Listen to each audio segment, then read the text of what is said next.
il y a, je dirais, 3 étapes. Quand on a identifié le besoin financier qu'on a, le premier c'est le love money, c'est aller chercher de l'argent dans son entourage, familial ou pas, mais dans son entourage proche. Seconde étape, c'est essayer de voir à quoi on peut avoir accès face à notre statut. Nous, on a la chance dans notre école d'avoir un fonds qui s'appelle l'Essai Capital. C'est un des premiers, des seuls en Europe avec l'Essai à avoir fait ça. Et donc, on a eu accès à un premier réseau et une première enveloppe financière. Et troisième moyen, c'est aller voir d'autres organisations de financement et notamment du capital amorçage. Nous, on s'est orienté vers Petit Pousset.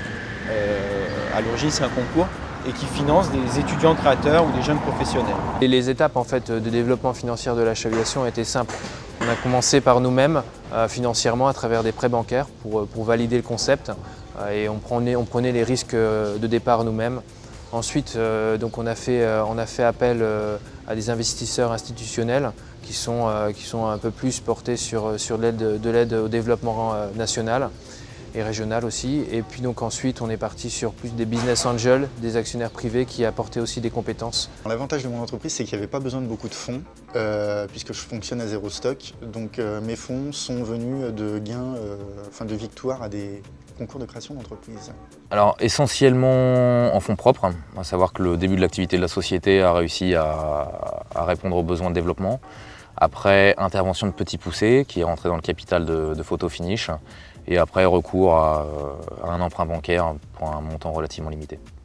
Le moyen le plus simple aujourd'hui d'obtenir des fonds, c'est d'aller voir probablement l'incubateur de son école. La plupart des écoles maintenant ont des incubateurs, ils ont un réseau, ils vont être capables d'expliquer comment faire ça. Deuxième moyen, c'est, je pense, rencontrer énormément de gens, aller dans un peu se forcer à aller un peu à l'extérieur, rencontrer des cocktails un peu d'entrepreneurs. Il y a énormément de choses qui se font. Aujourd'hui, c'est un vrai moyen de tester des idées, de rebondir sur son réseau, etc. Troisième idée, c'est proche. C'est plus on en parle, plus on va avoir l'opportunité d'avoir quelqu'un qui connaît quelqu'un qui serait potentiellement intéressé, surtout dans la phase d'amorçage.